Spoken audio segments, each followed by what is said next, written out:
কৃষ্ণের যতেক খেলা, সর্বোত্তম নরলীলা, নরবপু তাহার স্বরূপ, গোপ বেশ বেণুকট, নব কৈশোর নটবট, নরলীলার হয় অনুরূপ।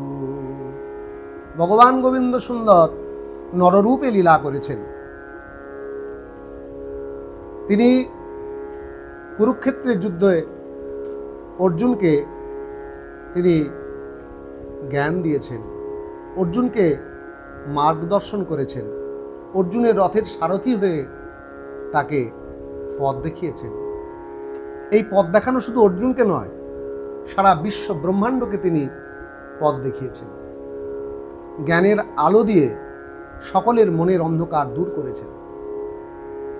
শ্রীমদ্ ভগবদ্ গীতার নবম অধ্যায়ে 22 নম্বর শ্লোকে তিনি বলেছেন, অনন্যশ্চিন্তয়ন্ত মাম যে জনা পর্যুপাসতে তেষাং নিত্যাভিযুক্তানাং যোগক্ষেম বাহাম্যহম। হে অর্জুন, এই জগৎ সংসারে যারা অনন্য চিত্তে আমার ভজন করেন, অনন্য চিত্তে আমার প্রতি শরণাগত থাকেন, আমি তাদের যোগ এবং ক্ষেম বহন করে থাকি। অর্থাৎ অনন্য চিত্তে শরণাগত ভক্তদের যোগ এবং ক্ষেম আমি নিজে বহন করি। এখানে যোগ মানে কি? যোগ মানে হলো অপ্রাপ্ত বস্তুর প্রাপ্তি, আর ক্ষেম মানে হচ্ছে সেই প্রাপ্ত বস্তুর সুরক্ষা। ভগবান গোবিন্দ অর্জুনকে বলতে চাইলেন, হে অর্জুন, আমার অনন্য চিত্ত ভক্তের অপ্রাপ্ত বস্তুর প্রাপ্তি আমি ঘটাই এবং সেই প্রাপ্ত বস্তুর সুরক্ষা আমি দিই। তো দেখুন, ভগবান যুগে যুগে জন্মে জন্মে ভক্তের পরীক্ষা নেন। আবার এমনও ভক্ত আছে যারা ভগবানের পরীক্ষা নেন। ভগবান গীতায় এই শ্লোকটি বলেছেন। এই শ্লোকের পরীক্ষা করবার জন্য একজন ব্রাহ্মণ তিনি চিন্তা করলেন যে ভগবান সত্যই যদি অনন্য চিত্ত ভক্তের যোগ এবং ক্ষেম বহন করেন, তাহলে এটা পরীক্ষা করে দেখার দরকার আছে। তিনি তার গৃহ থেকে কিছু দূরে একটি বিদ্যালয় স্থাপন করেছেন। সেখানে তিনি সন্তান সম ছাত্রদের লেখাপড়া করান, তাদের বিদ্যা দান করেন, ছাত্রদেরকে সন্তানের মতো ভালোবাসেন। তো অনন্য চিত্তে ভগবানের নাম করেন, তাঁর স্মরণে থাকেন এবং বিদ্যা দান করেন। একদিন হলো কি যে বিদ্যালয়ে কোনো ছাত্র আসেনি সেদিন, ফলে তিনারও কিন্তু দিন নির্বাহ করার জন্য কোনো কিছু তিনি সংগ্রহ করতে পারেননি।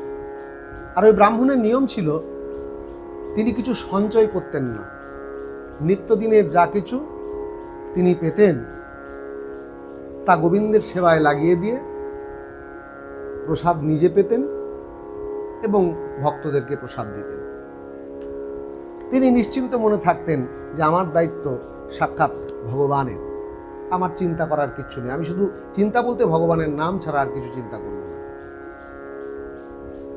দেখুন, ভগবান গোবিন্দ কম রসিক নন, তিনি রসিকেন্দ্র চূড়ামণি। তা তিনিও ভক্তের পরীক্ষা নিচ্ছেন, ভক্ত ভগবানের পরীক্ষা নিচ্ছেন আর ভগবান ভক্তের পরীক্ষা নিচ্ছেন। তিনি কি করলেন না, 2 দিন এই ব্রাহ্মণ পণ্ডিতের কাছে কোনো কিছু খাদ্যদ্রব্য কিন্তু পৌঁছালো না।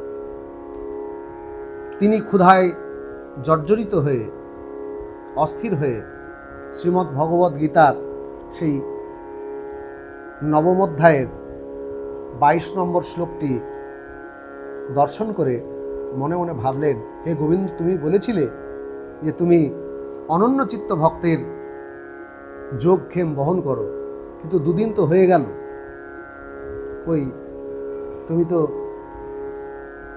কিছু জোটালে না। আচ্ছা, আর একটা দিন দেখি, তৃতীয় দিনেও তার কাছে কিছু আসলো না, অর্থাৎ সেবার কোনো দ্রব্য তিনি পেলেন না। তিনি করলেন কি, ওই শ্রীমদ্ ভগবদ্ গীতার 9ম অধ্যায়ের উক্ত শ্লোকটি তিনি কিন্তু লেখনী দিয়ে কেটে দিলেন, যে তুমি তোমার এই যে কথা বলেছ এই শ্লোক মিথ্যা, এই বলে তিনি কিন্তু শ্লোকের উপরে লেখনী চালনা করে কেটে দিলেন। শুধু কেটে দিলেন তাই নয়, তিনি সেই দিন আর গৃহের মধ্যে গেলেন না, ওই বিদ্যালয়েই রয়ে গেলেন। সারা দিন কেটে গেল, সন্ধ্যা আগত হলো। সারা রাত্রি তিনি ভগবানের নাম গুণগান নিয়ে থাকলেন এবং রাত্রিটি ওই বিদ্যালয়েই যাপন করলেন। এদিকে অন্তর্যামী ভগবান গোবিন্দ ভক্তের মনের বাঞ্ছা বুঝতে পারলেন।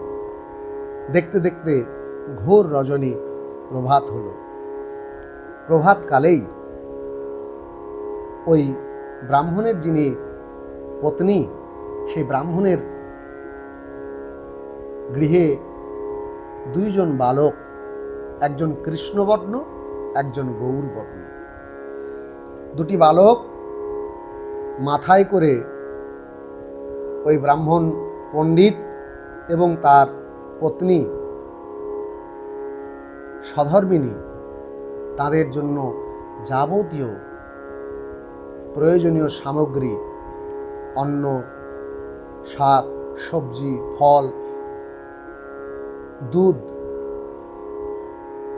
বস্ত্র সব কিছু নিয়ে ধামায় পুরে মাথায় করে নিয়ে 2 ভাইয়ে ওই ব্রাহ্মণীর দরজায় এসে কড়া নাড়তে লাগলেন।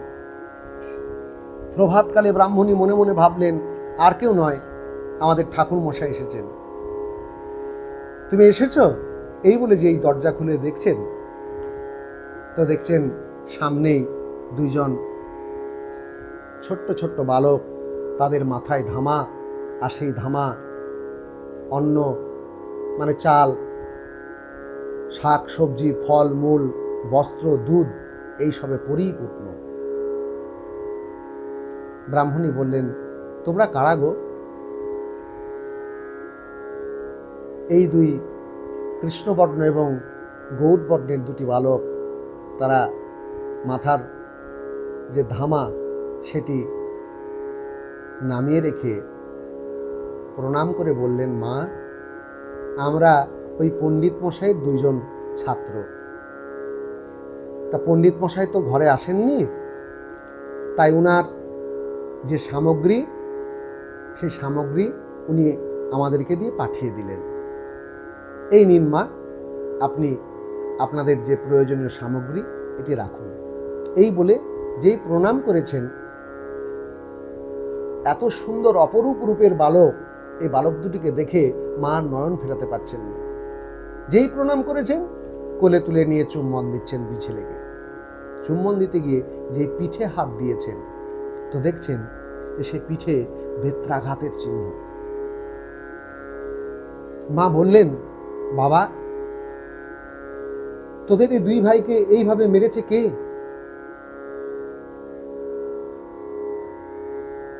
মায়ের কাছে এই 2 বালক বললেন, মা, আমরা কথা দিয়ে কথা রাখিনি, তাই পণ্ডিত মশাই আমাদের বেত্রাঘাত করেছেন। এই পণ্ডিত মশাইয়ের এই প্রয়োজনীয় সামগ্রীর ভার বহন করতে পারিনি বলে তিনি আমার অঙ্গে বেত্রাঘাত করেছেন। মা, আদর করে চুম্বন দিয়ে মা বললেন, বাবা, যাই হোক, উনি তো গুরুজন, উনি তো তোমাদের মাস্টার মশাই, পণ্ডিত মশাই, ওনার প্রতি যেন কোনো বিরূপ মনোভাব রেখো না বাবা, ওনার প্রতি কোনো ক্রোধ প্রদর্শন করো না। যাই হোক, যতই হোক, উনি তোমাদের গুরুজন। এই দুই ভাই তারা বললেন, না না মা, আমরা ভার বইতে পারিনি, তার জন্য পণ্ডিত মশাই সাজা দিয়েছেন, এ তো আমাদের প্রাপ্য, এর জন্য আমাদের মনে কোনো দুঃখ নেই। মা করলেন কি, এই ছোট্ট ছোট্ট দুই বালকের একটু মিষ্টি মুখ করালেন, জল পান করালেন, চুম্বন দিলেন, দিয়ে বললেন, তোমরা একটু থেকে যাও, মাস্টারমশাই এলে তোমরা ঘরে যাবে। এই দুজন বালক বলল, মা গো, আমরা গোয়ালার ছেলে, আমাদের অনেক কাজ, আমাদের থাকলে হবে না মা, পণ্ডিত মশাই এলে তাকে আমাদের প্রণাম জানাবেন। এই বলে দুই ভাই চলে গেলেন।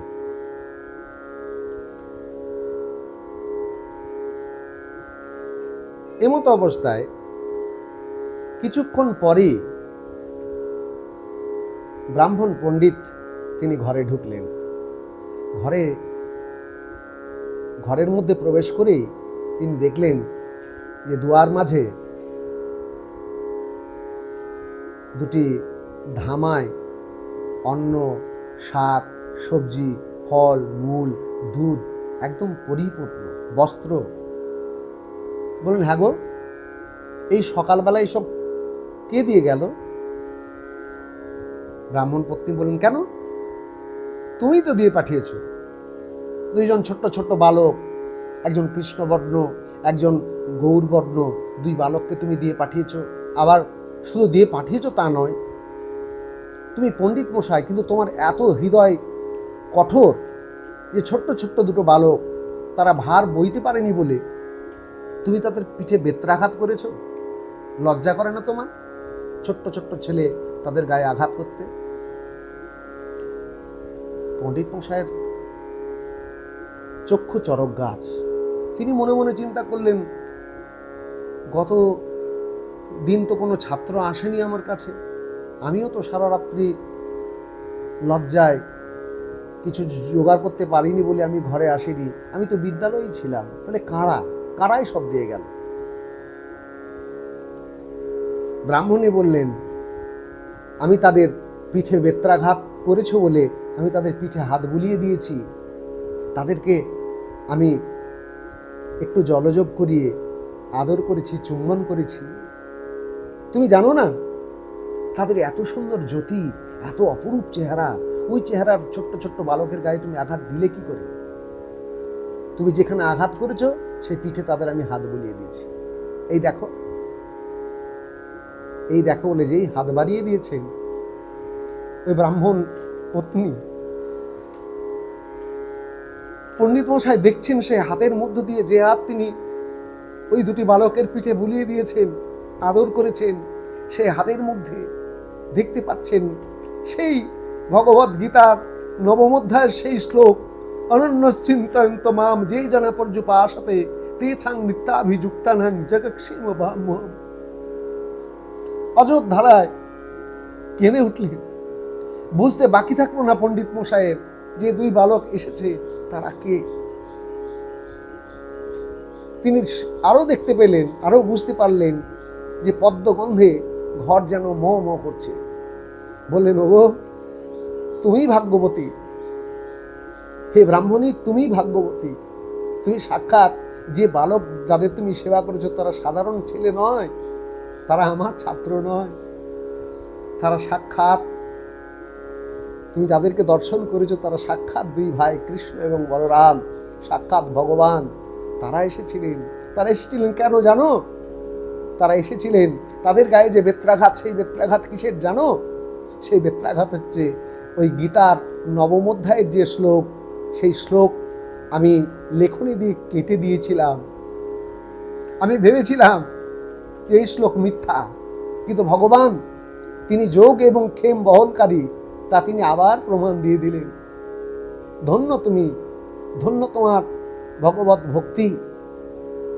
আজ থেকে এই জগৎকে আমি উদার কণ্ঠে ঘোষণা করছি যে ভগবানের লেখা শ্লোক সত্য, সত্য, সত্য। অনন্য চিন্তাস্তমাম যেই জনা পর্যুপাশাতে তেষাং নিত্যাভিযুক্তানাং যোগক্ষেমবহাম্যহম। এই শ্লোক সত্য সত্য সত্য। অনন্য চিত্তে যারা ভগবানের ভজনা করে, অনন্য চিত্তে যারা ভগবানের উপাসনা করেন, ভগবান তাদের যোগ এবং ক্ষেম বহন করে। তার সাক্ষী আমি আমি আমি। তাই বাবা, ভগবানকেও পরীক্ষা দিতে হয়, কিন্তু ভগবান তিনি জগতের সকলের প্রতি করুণাসিক্ত নয়নে চান এবং জগৎকে তিনি অর্জুনের মধ্য দিয়ে শিক্ষা দিয়েছেন, জগতের কাছে ঘোষণা করেছেন, অনন্য চিত্তে তার নাম গুণগান করলে, তার শরণাগত হলে সেই ভক্তের কোনো ভয় থাকে না। তার যোগ এবং ক্ষেম ভগবান নিজে বহন করেন। সবাই ভালো থাকবেন। সদা সর্বদা ভগবানের স্মরণে থাকায় আমাদের একান্ত কর্তব্য। জয় নিতাই, জয় গৌর, জয় রাধা গোপীনাথ।